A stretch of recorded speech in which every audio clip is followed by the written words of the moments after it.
नमस्कार दोस्तों, शाम के 7 बज चुके हैं और यूपी तक पर वक्त है मुद्दे की बात का। 5 राज्यों के विधानसभा चुनाव की घोषणा हो चुकी है। 2024 के लोकसभा चुनाव हैं तो 7-8 महीने दूर, लेकिन जैसे लगता है कि हर रात जब हम सोते हैं तो लगता है कि सुबह उठेंगे तो चुनाव आ चुके होंगे। ऐसा माहौल देश में बना हुआ है, यानी पूरी तरह से सियासत का बाजार जो है वो गर्म है। और इस माहौल में जो एक शब्द हमें सबसे ज़्यादा सुनने को मिलता है, तरह तरह के शब्द हमें सुनने को मिलते हैं, लेकिन एक शब्द है जिस पर तकरीबन हर रोज़ कोई ना कोई हेडलाइन बनी होती है, वो है गठबंधन। विपक्ष यानी जो गैर बीजेपी पार्टियां हैं, उनमें से तकरीबन 28 पार्टियों का एक दढ़ा अब साथ मिलकर उन्होंने इंडिया गठबंधन बनाया है और वो बीजेपी को और उसकी सहयोगी पार्टियों को 2024 के लोकसभा चुनाव में टक्कर देने के लिए पूरी तरह से कमर कसे हुए हैं।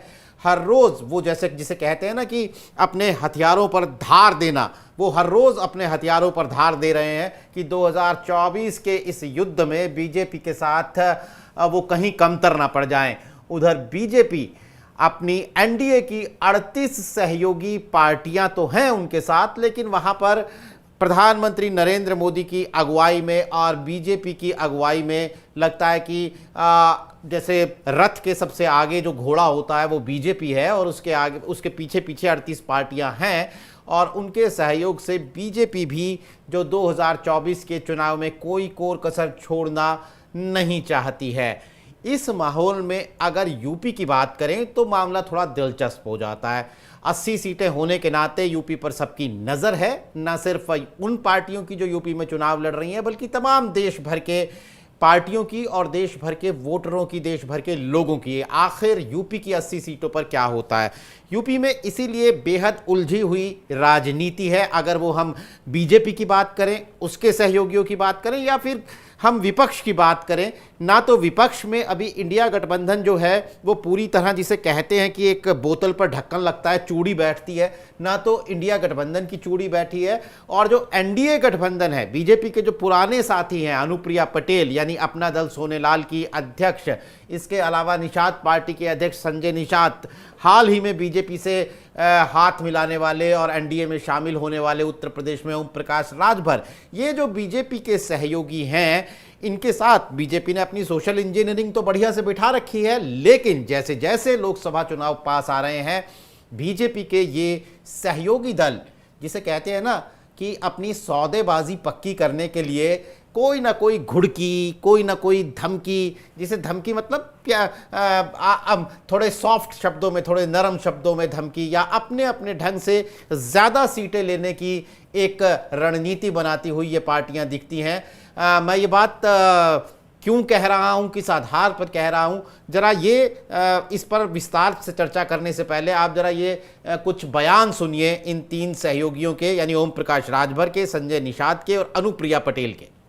तो केंद्र में निषाद पार्टी का जाना अनिवार्य है, इसलिए इस बार अपने सिंबल पर जो भी बड़े भाई अब जीत देंगे तो सिंबल पर हमें सदन में भी जाने का अवसर मिलेगा, कैबिनेट में भी जाने का अवसर मिलेगा। अरे 37 सीटें ऐसी है जिसमें 3.5 लाख से ज्यादा वोट मिला है। पार्टी के संगठन को मजबूत कर रहे हैं, सभी लोग अपनी अपनी पार्टी के संगठन को मजबूत कर रहे हैं।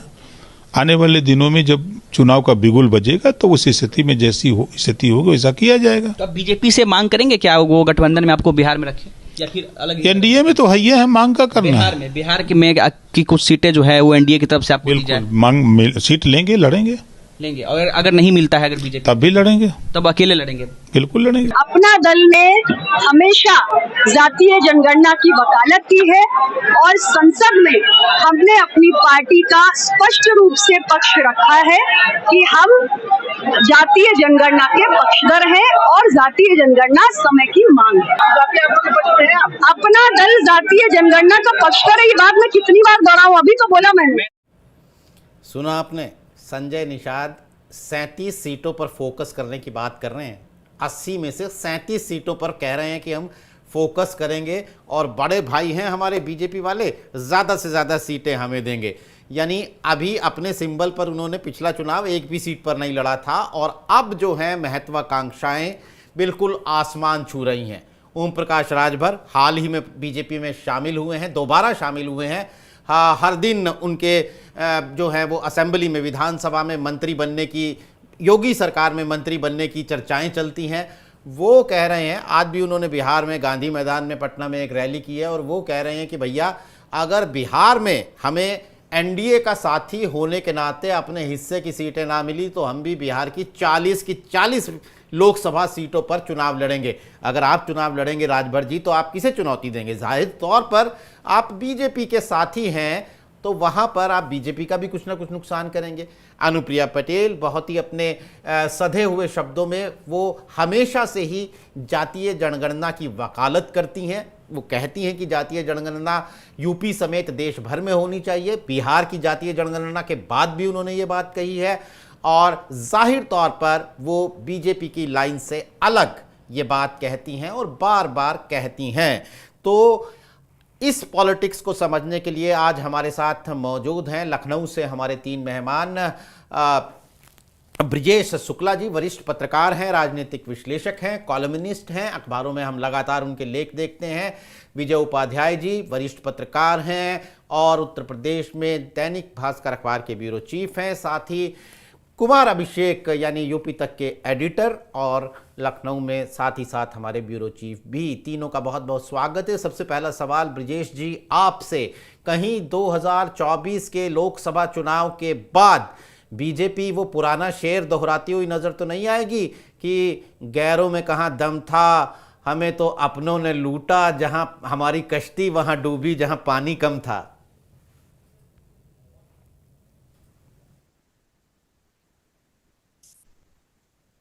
ब्रजेश जी आप म्यूट पर हैं लगता है। अच्छा, नहीं म्यूट पे नहीं है। आवाज आ रही है आपको? जी आ रही है। देखिए, ये चुनाव के पहले ये एक रूटीन है, जिनसे गठबंधन होता है वो आक्रामक होते हैं और उनकी डिमांड भी बहुत ज्यादा होती है। ये आज से नहीं, ये वो है कि जितना ज्यादा मांगो कितना घटेंगे। लेकिन मैं देखता हूँ ये एक ऐसा सौदा होता है जो आपको बाजार में भी दिख जाएगा। वैसे कभी अमीनाबाद आप जाइए तो दुकानदार कहेगा 800, तो महिलाएं उससे कहेंगी 50 दोगे, 50 दे दोगे सामान के। तो यही है इनका, ये मांगेंगे 40 और उनको मिलेगी अधिकतम 2।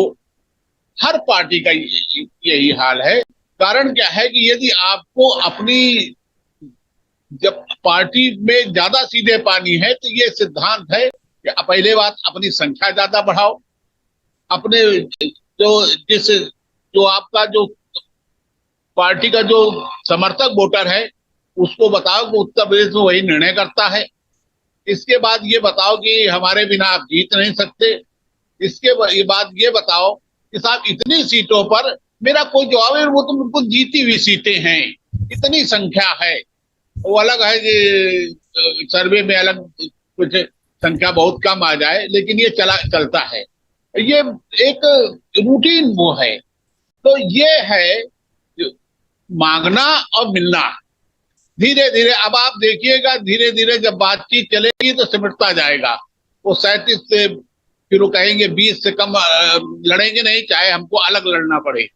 फिर वो 15 आएगा, 10 आएगा, 5 आएगा, फिर उसके नीचे भी उतर जाएंगे। तो ये एक सहज गठबंधन के एक स्वाभाविक दांव पेच हैं जो चलते हैं और ये चलते रहेंगे। केवल यही नहीं, आप देखिए कि विपक्ष में भी यही है, बीजेपी में यही है। कांग्रेस के लोग कहते हैं कि साहब 25 सीटों से नीचे तो हम तो इतना ज्यादा यात्रा कर रहे हैं राहुल गांधी, तो हमें तो उससे नीचे तो मिलना नहीं चाहिए क्योंकि प्रभाव बहुत ज्यादा है। तो यही अब अनुप्रिया पटेल जो हैं उनका चूंकि पुराने गठबंधन की पुरानी साथी हैं, तो वो भी तो ऐसे मुद्दे उठाओ जिससे जो आपका सहयोगी दल है, जो आपका जिसको सीटें देनी हो दबाव में आ जाए। तो ये चलता रहेगा और ये मोल भाव चलता रहेगा।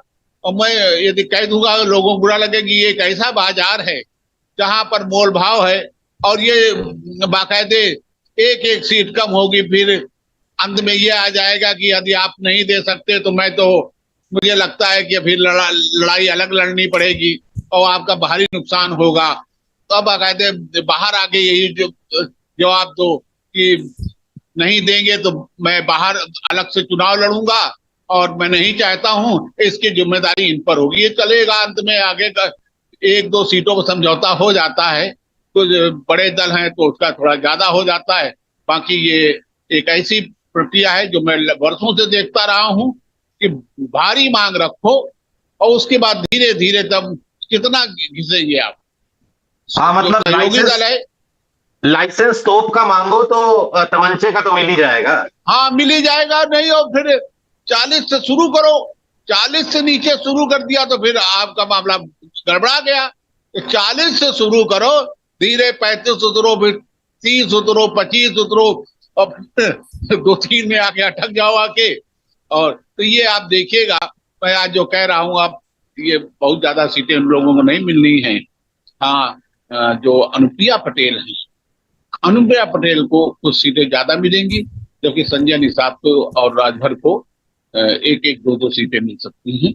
और विशेष रूप से जो गाजीपुर सीट है वो ओम प्रकाश राजभर को ये बीजेपी दे सकती है।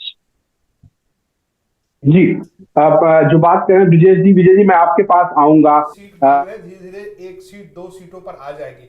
मेरा सवाल आपसे यह है कि अगर 1-2 सीटें सुभाषपा और संजय निषाद की पार्टी को मिलेगा तो अनुप्रिया पटेल कितनी सीटें लेंगी, और क्या ये दोनों पार्टियां यानी कि निषाद पार्टी और सुभाषपा यानी ओम प्रकाश राजभर की पार्टी अपने आप को अनुप्रिया पटेल की पार्टी से कम रखेगी? क्योंकि वहां पे भी तो एक लड़ाई है, क्योंकि ये पार्टियां भले ही अलग अलग विशेष समुदाय जाति की राजनीति करती हो, लेकिन उनका अपना भी तो एक टसल है कि हम छोटे नहीं हैं। वो बीजेपी को तो बड़ा भाई मानने को तैयार है क्या, लेकिन जब ये सीट बंटवारे की बात आएगी तो क्या वो अनुप्रिया पटेल को या अपना दल सोनेलाल को बड़ा भाई मानने को तैयार होंगे? और एक हाइपोथेटिकल सवाल ये है कि क्या दूसरी तरफ जाने के भी विकल्प इनके लिए खुले नजर आते हैं आपको? विजय जी। देखिए, इन दोनों के बीच में कम से कम सुहेलदेव भारतीय समाज पार्टी और निषाद पार्टी के बीच में पहले से शर्तें तय हैं, उसमें कोई बड़ा बदलाव होने की उम्मीद नहीं है। ये राजनीति में इस तरह की बातें की जाती हैं, दावे किए जाते हैं, क्योंकि उनको अपने समर्थकों का बेस, जैसा ब्रजेश जी कह रहे थे, समर्थकों का बेस बढ़ाना है, जिलों में अच्छे लीडर्स अपने साथ जोड़ने हैं, और चुनाव ही वह मौका होता है जिसमें लोग जुड़ना पसंद करते हैं और जुड़ते हैं, लोगों में उत्सुकता भी होती है।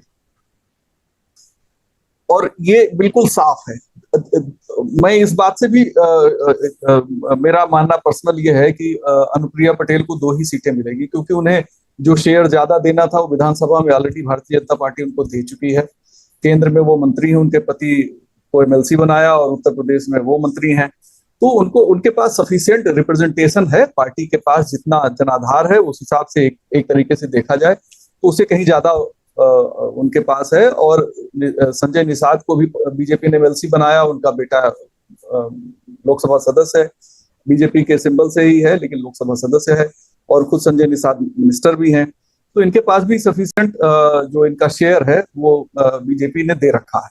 लोकसभा चुनाव में बीजेपी रिस्क नहीं लेगी इनको ज्यादा सीटें देकर, क्योंकि अगर 270 का फिगर आ गया तो फिर स्थितियां भिन्न हो सकती हैं। और राजनीति में रिजल्ट को लेके कभी भी कोई कॉन्फिडेंट नहीं होता है कि हमें बहुमत आ ही जाएगा।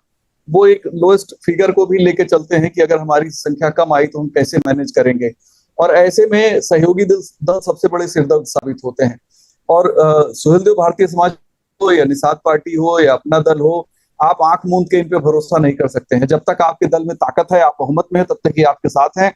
जिस दिन आप कमजोर होंगे, कहीं भी जाने को स्वतंत्र हो जाते हैं। और राजनीति की स्टाइल भी यही है। देखिए, सुहेलदेव भारतीय समाज पार्टी 2017 में बीजेपी के साथ चुनाव लड़ी थी और उस समय इनको 12 सीटें दी गई थी, जिसमें से ये 4 जीते थे। अखिलेश ने इन्हें 19 सीटें दी, जिसमें से ये 6 जीते। लेकिन अखिलेश के अलायंस में सबसे कम वोट परसेंटेज वाली पार्टी सुहेलदेव भारतीय समाज पार्टी थी।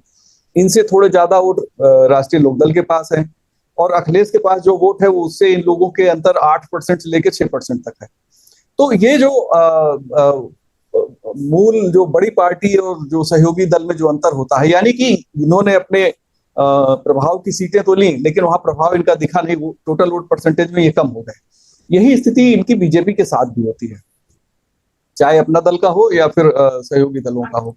तो बीजेपी लोकसभा चुनाव में रिस्क नहीं लेगी। अगर ओम प्रकाश राजभर को मिनिस्टर बना देगी तो उनको तो एक बड़ा शेयर अपने आप मिल गया।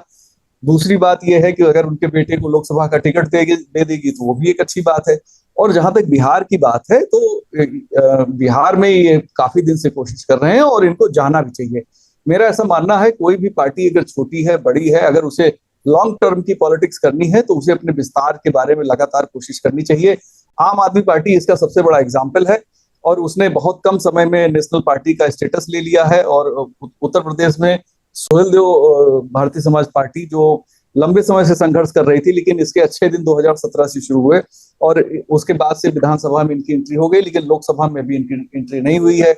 निषाद पार्टी की एंट्री लोकसभा में पहले हो गई और विधानसभा में बाद में इनकी एंट्री हुई और खुद एमएलसी बने उसके जो नेता हैं। तो एक कोशिश करनी चाहिए पार्टियों को। और देखिए ये जो आजकल कास्ट पॉलिटिक्स का चल रहा है, जातीय जनगणना का, उसका भी इन दोनों नेताओं के साथ बड़ा महत्व है। ये सब चाहते हैं कास्ट जो जनगणना है, जातीय सर्वे है, वो होना चाहिए।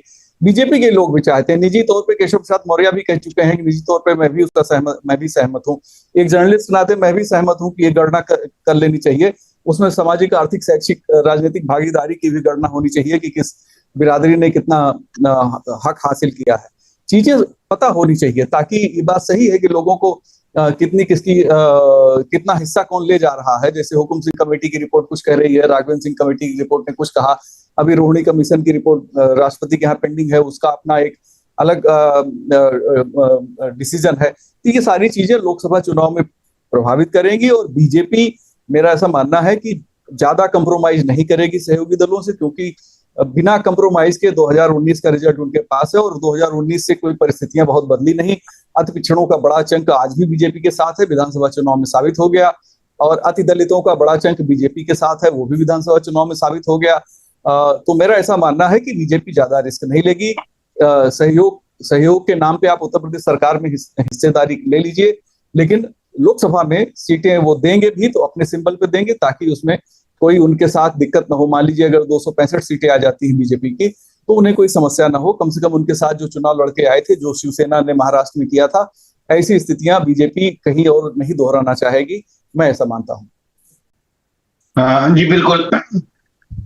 मैं कुमार अभिषेक के पास आऊं उससे पहले मैं अपने हमारा ये कार्यक्रम लाइव देख रहे हैं दोस्तों। हमने यूट्यूब पर एक सवाल पूछा है आपसे कि 2024 के चुनाव में एनडीए में सबसे ज़्यादा सीटें बीजेपी किस सहयोगी दल को देगी। 3 विकल्प हैं, अपना दल सोनेलाल यानी अनुप्रिया पटेल की पार्टी, निषाद पार्टी यानी संजय निषाद की पार्टी और सुभाषपा यानी ओम प्रकाश राजभर की पार्टी। तो अनुप्रिया पटेल, संजय निषाद, ओम प्रकाश राजभर, किसे सबसे ज़्यादा सीटें मिलेंगी एनडीए के कोटे में 2024 के लोकसभा चुनाव में। अपना वोट डालिए और अपनी भागीदारी ज़रूर हमारे इस कार्यक्रम में कीजिए। एक मैं ज़रूर कमेंट पढ़ना चाहूँगा, हमारे एक नियमित दर्शक हैं वीरू दास, वो ये कह रहे हैं कि संजय निषाद जी, अनुप्रिया पटेल जी, ओपी राजभर जी अगर ये सब बीजेपी को दगा दे दें तो समझो बीजेपी का सपना अधूरा रह जाएगा उत्तर प्रदेश में।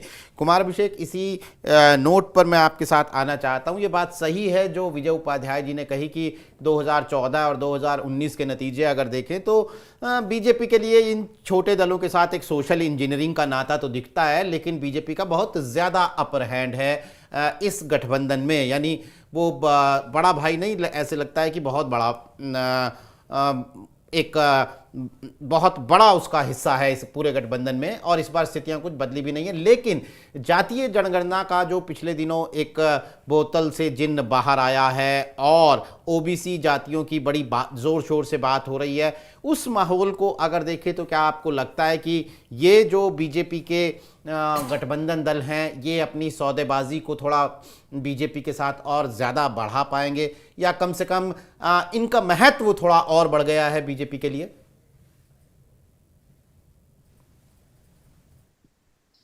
निश्चित तौर पर मुझे लगता है कि जातीय जनगणना या जातीय सर्वे जो बिहार में आया है और जिस तरीके से अब कांग्रेस पार्टी ने इस पूरे मुद्दे को अपने सर पे उठा लिया है, ये बीजेपी को थोड़ा दर्द देने वाला है। देखिए, बीजेपी इस मुद्दे को काउंटर अपने नेतृत्व के कार्ड से करना चाहती है, लेकिन चर्चा तो छेड़ ही दिया है विपक्ष। वो चाहे नीतीश कुमार ने इस पे शुरुआत की हो, चाहे राहुल गांधी जिस तरीके से अग्रेसिव है, उन्होंने इस जातीय जनगणना और जातीय जनगणना के सर्वे या फिर आरक्षण के दायरे को बढ़ाने का जो मामला है, इसे चौक चौराहों पर चर्चा का विषय बना दिया। अब अभी ये कह लेना कि इसका सियासी असर कितना हो जाएगा, चुनावी असर कितना होगा, ये थोड़ा सा कहना मुश्किल है, क्योंकि अल्टीमेटली बीजेपी का वोट बैंक भी ओबीसी है, प्रधानमंत्री खुद भी ओबीसी है। तो बहुत सारे ऐसे फैक्टर हैं जो आने वाले समय में ये तय करेंगे कि क्या ये जो मुद्दा उठा है, ये मुद्दा कितना अहम होगा। ये तो इसमें थोड़ा सा टाइम लगेगा। लेकिन जो जिस बात की आपने चर्चा की सहयोगियों को लेकर के, तो 2017 बीजेपी के लिए वो कह सकते हैं लिटमस टेस्ट नहीं, लैंडमार्क था, जब बीजेपी ने सभी छोटे छोटे ऐसे दलों को और जातियों के समूहों को जोड़ा उनके नेताओं के जरिए, जिसके जरिए वो बीजेपी ने 2017 में बहुत भारी बहुमत की सरकार बनाई। बीजेपी को लगता है कि उनका ये फॉर्मूला आज भी चल सकता है। और अब जबकि 10 साल की प्रधानमंत्री मोदी के कार्यकाल के बाद बीजेपी 15वें कार्यकाल के लिए जा रही है, तो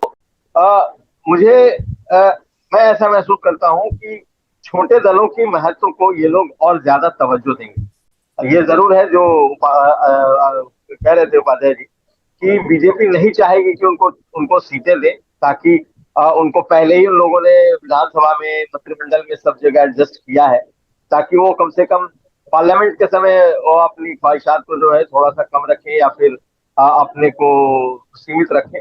लेकिन मुझे नहीं लगता कि ये जो दल है ये मानने वाले। देखिए, एक दूसरे के बीच का जो आपसी कंपटीशन है वो भी साफ साफ दिखाई देता है।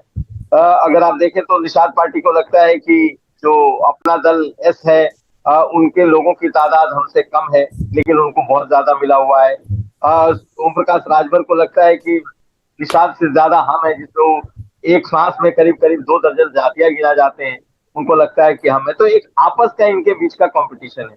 उसमें दिखाई देता है कि अनुप्रिया पटेल के पास 2 सांसद, मंत्री, उसी तरीके से और संजय निषाद के बेटे सांसद, बेशक वो बीजेपी से हो, तो इन सबों का एक आपस का भी कंपटीशन है। मुझे लगता है कि बीजेपी एकदम से इन दोनों को सीटें नहीं देगी, ऐसा नहीं है। बीजेपी के पास पूर्वांचल में कई ऐसी सीटें हैं जो उसके लिए बेहद ही खराब सीटें हैं, जिसमें कि उसके लिए जीतना बहुत मुश्किल है। तो बीजेपी ऐसी सीटों पर इनका रिप्रेजेंटेशन बढ़ा सकती है।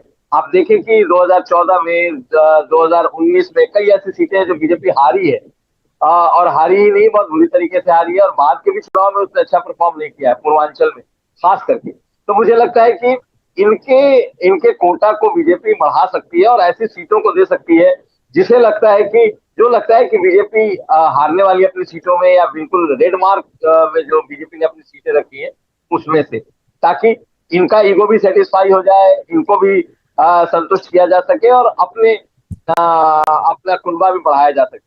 80 में अगर बीजेपी लड़ रही है तो 80 में 72 75 जीतने की बात तो करती है, लेकिन पूर्वांचल अभी भी बीजेपी के लिए बहुत बड़ा चैलेंज बना हुआ है।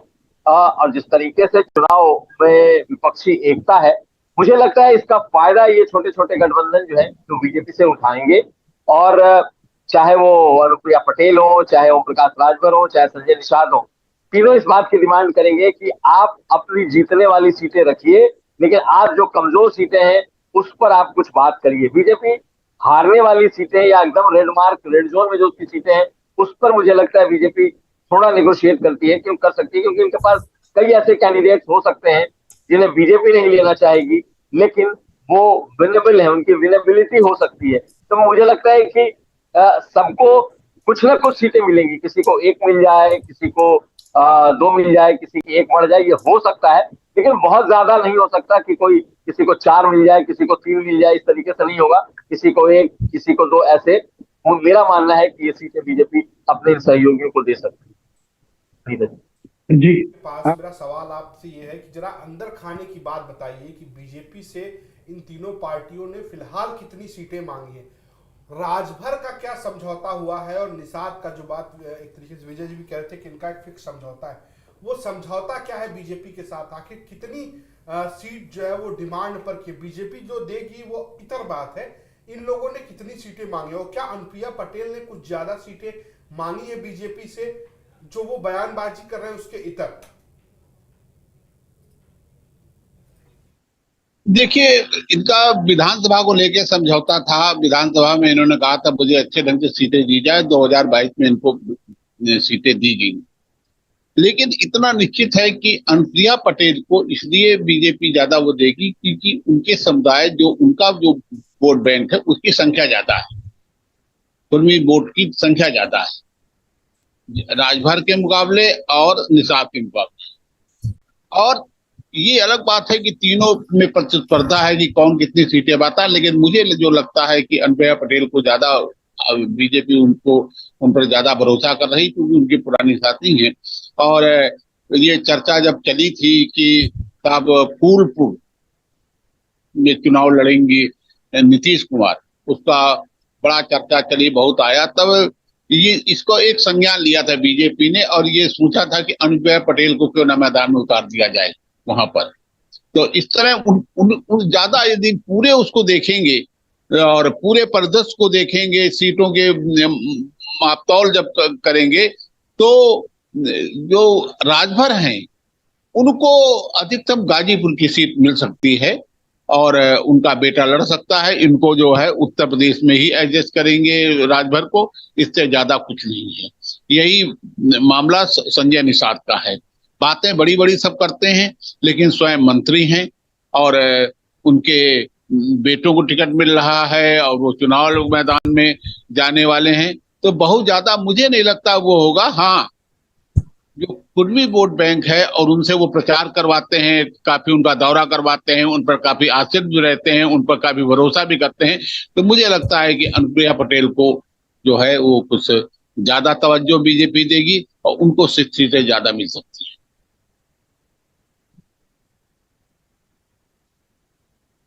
जी जी जी विजय जी, रिपोर्ट्स देख रहे हैं कि नवरात्र में मंत्रिमंडल विस्तार होगा और उसमें ओम प्रकाश राजभर को मंत्री बनाया जाएगा, दारा सिंह चौहान को मंत्री बनाया जाएगा।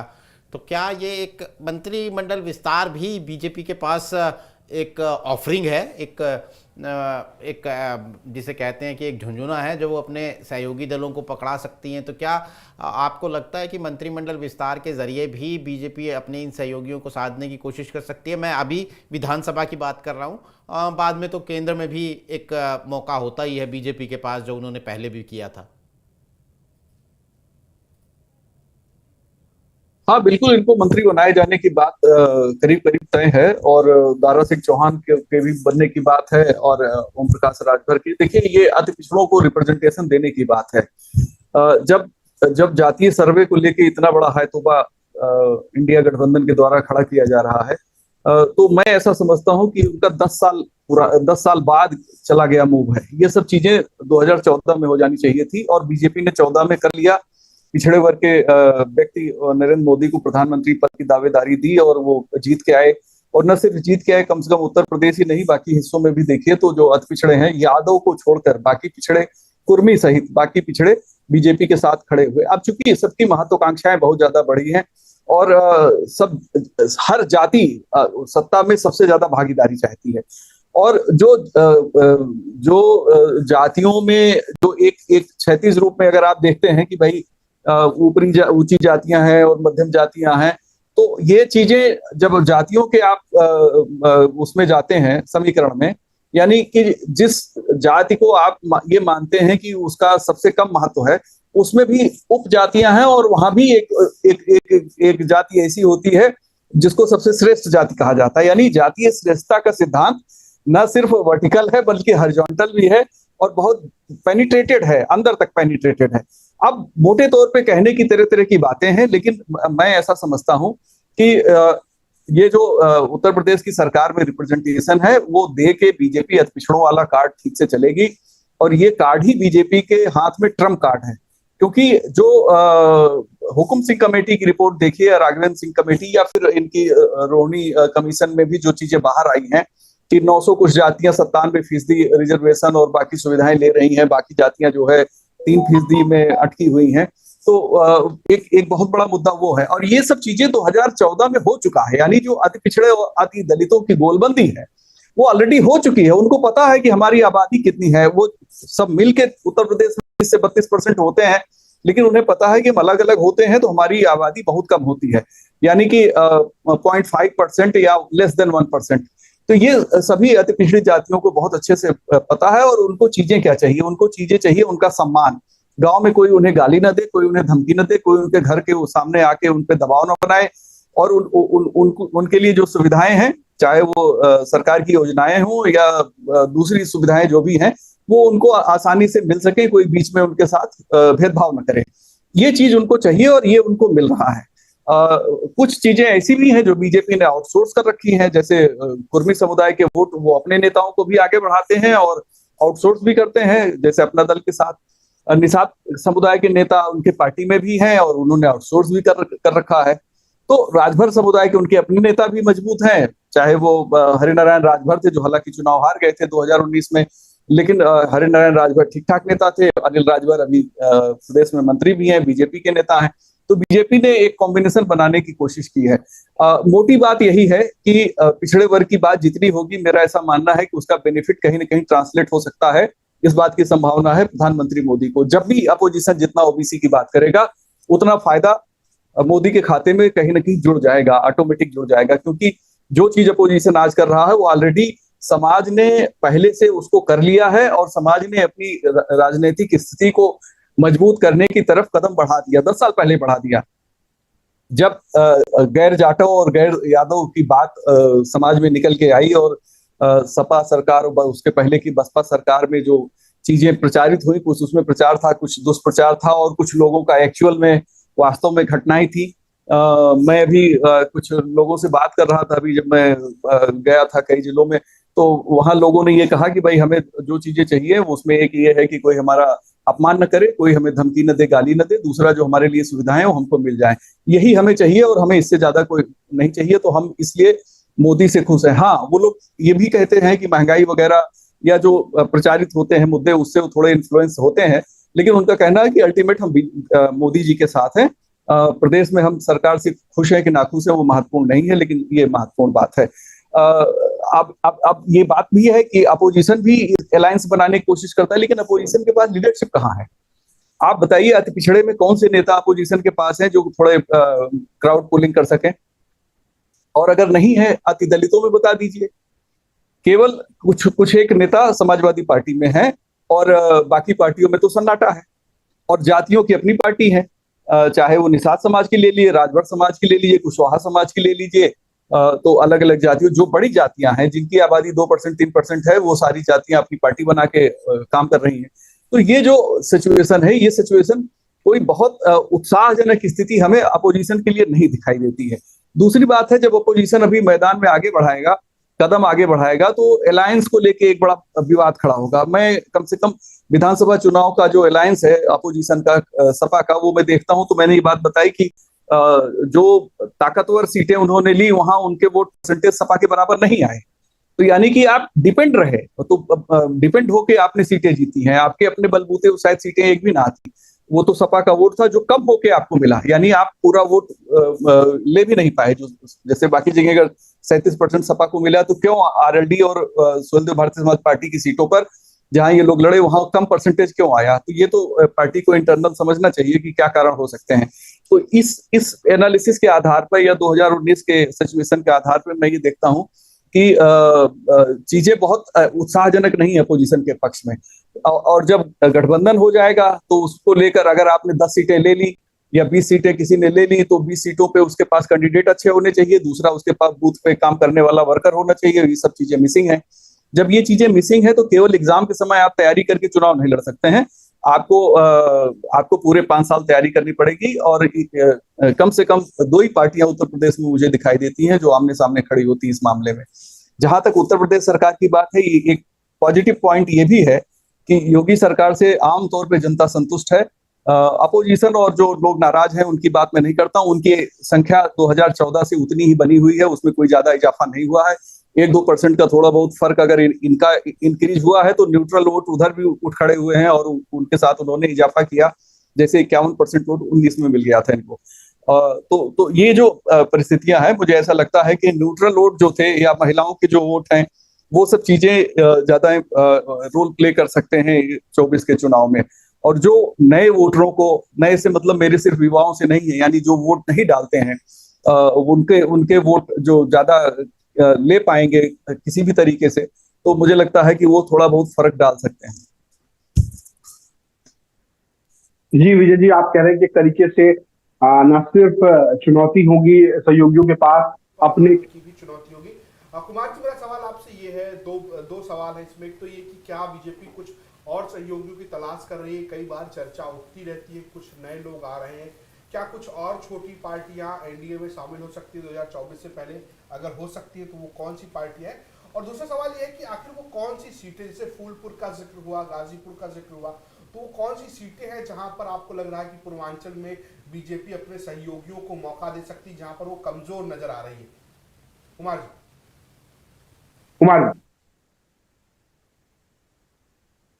देखिए, पहले हम दूसरे सवाल को ही ले लेते हैं। दूसरे सवाल में आप देख लें, जौनपुर है, गाजीपुर है, इस तरह अंबेडकर नगर है, इस तरह की जो सीटें हैं वो बीजेपी के लिए बहुत मुफीद सीटें नहीं हैं। मैंने तो 3 का नाम गिनाया। ऐसे ऐसे तकरीबन बीजेपी ने जो अपने मार्क किए हुए सीट है, उसमें उनके पास 9 सीटें ऐसी हैं जो बिल्कुल रेड मार्क में, जो उनके लिए जीतना बहुत मुश्किल है। कुछ यादव लैंड जो कि अखिलेश यादव के प्रभाव वाली या समाजवादी पार्टी के प्रभाव वाली कही जाती है, मानी जाती है। अब पूर्वांचल की बहुत सारी सीटें हैं। अब आप बनारस को छोड़ दें, जौनपुर, गाजीपुर, अंबेडकर नगर, आजमगढ़, मछली शहर, इस तरह की ऐसी कई सीटें हैं जहां पर बीजेपी को के लिए ये सीटें निकालना बहुत आसान नहीं है। तो ये कुछ ऐसी सीटें हैं जहां पर मुझे लगता है कि बीजेपी अगर अपने सहयोगियों को ऑफर भी करेगी तो ऐसी सीटों को वो ऑफर कर सकती है। अगर देखा जाए तो ये तमाम सीटें सिर्फ पूर्वांचल की हैं। इसके अलावा अगर आप इधर देख लें तो बीजेपी ने जो अपने मार्क कर रखे हैं सीटें, उसमें कन्नौज है, मैनपुरी है। हालांकि ये सब सीटें बीजेपी खुद लड़ेगी, इसमें बहुत ज्यादा किसी और के लिए स्कोप नहीं है। लेकिन मुझे लगता है कि आने वाले वक्त में जब सीटों का बंटवारा होगा तो हो सकता है कि इन सीटों पर बीजेपी विचार करे देने के लिए। और अगर आप देखें तो इसमें से कई सीटों में लोग इंटरेस्टेड हैं। अगर आप ओम प्रकाश राजभर को ही देख लें तो वो गाजीपुर भी मांग रहे हैं, वो मछली शहर भी मांग रहे हैं, वो जौनपुर भी मांग रहे हैं। इस तरह की बातें हैं।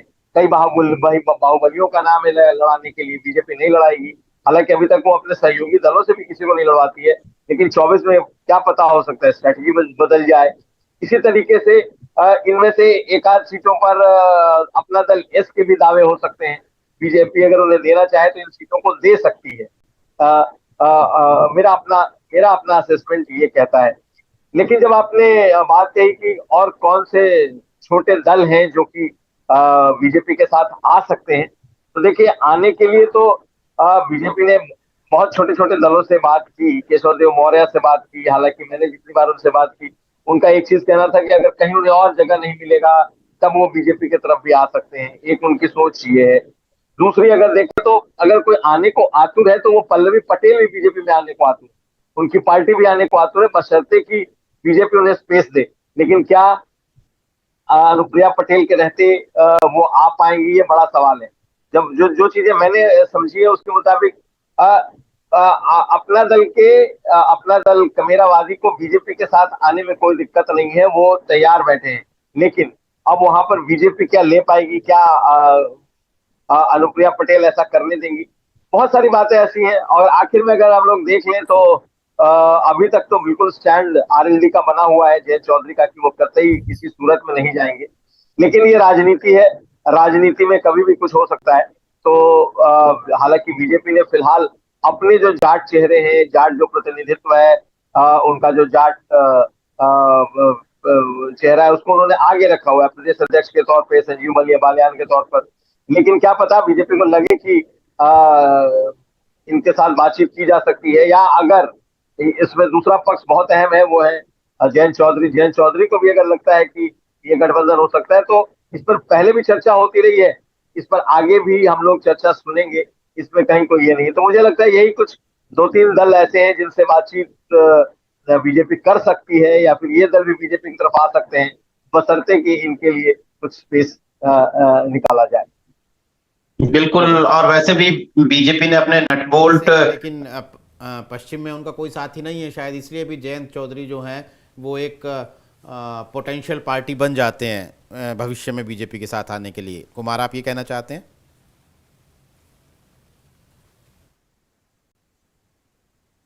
बिल्कुल, मेरा कहना भी यही है कि पोटेंशियल उनके है, लेकिन क्या है कि कई बारी बात बनते बनते बिगड़ गई, जो हम लोगों की जो जानकारी है। और जयंत चौधरी भी खुलकर अखिलेश यादव की तरह स्टैंड नहीं लेते बीजेपी के खिलाफ।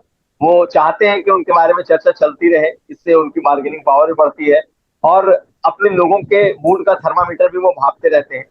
तो मुझे लगता है कि पश्चिम में बीजेपी के पास कोई बहुत पावरफुल चेहरा नहीं है जो उनके साथ जुड़ा हो।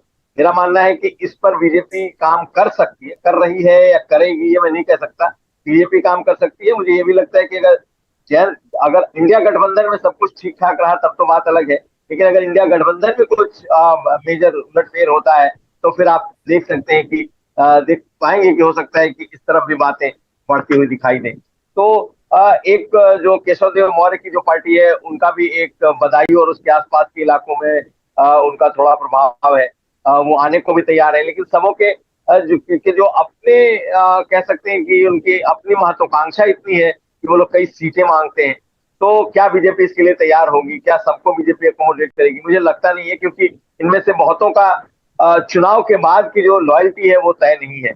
अपना दल एस जैसी पार्टी या फिर इस तरह की लॉयल्टी जो लंबे समय से साथ हो, ऐसा बीजेपी के पास कोई नहीं है। मुझे लगता है कि नंबर 1 पर अपना दल एस है, नंबर 2 पर संजय निषाद है। उसके बाद की जो तमाम पार्टियां हैं वो सब चुनाव के दौरान आने वाली पार्टियां हैं। अब ये कितने लॉयल रहती हैं या बीजेपी इनको कितना तवज्जो देती है, ये देखने वाली बात है।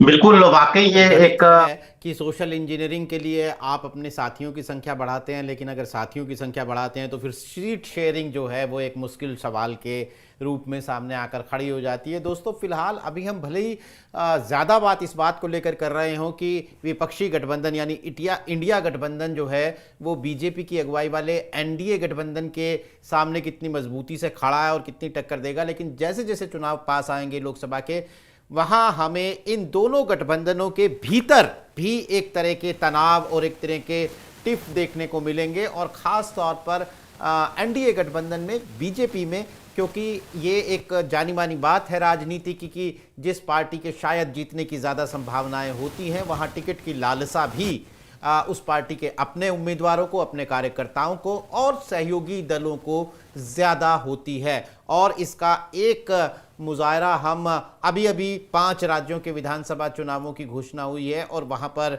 राजस्थान, मध्य प्रदेश, छत्तीसगढ़ में जहाँ जहाँ लिस्ट आई है पार्टियों की, वहाँ हमें ये विरोध के सुर देखने को मिल भी रहे हैं। तो जैसे जैसे चुनाव पास आएंगे ये राजनीतिक गतिविधियां और तेज होंगी, और वो वायदा जो हम आपसे हमेशा करते हैं कि यूपी तक की नज़र इन तमाम राजनीतिक गतिविधियों पर बनी रहेगी। आज कार्यक्रम में शिरकत करने के लिए ब्रजेश शुक्ला जी, कुमार अभिषेक और विजय उपाध्याय जी, आप सभी का बहुत बहुत शुक्रिया। तमाम दर्शकों का आभार। दोस्तों, हमने यूट्यूब पर आपसे पूछा था कि 2024 के लोकसभा चुनाव में एनडीए गठबंधन के किस साथी को सबसे ज़्यादा सीट मिलेगी। आपके विकल्प थे अनुप्रिया पटेल की पार्टी, ओम प्रकाश राजभर की पार्टी और संजय निषाद की पार्टी।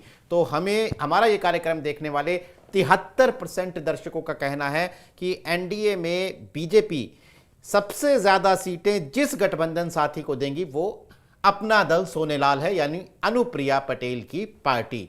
तो दोस्तों, आपका इस हमारे इस पोल में शिरकत करने के लिए बहुत बहुत शुक्रिया, बहुत बहुत आभार। तमाम मेहमानों का भी बहुत बहुत शुक्रिया। आज के लिए नमस्कार।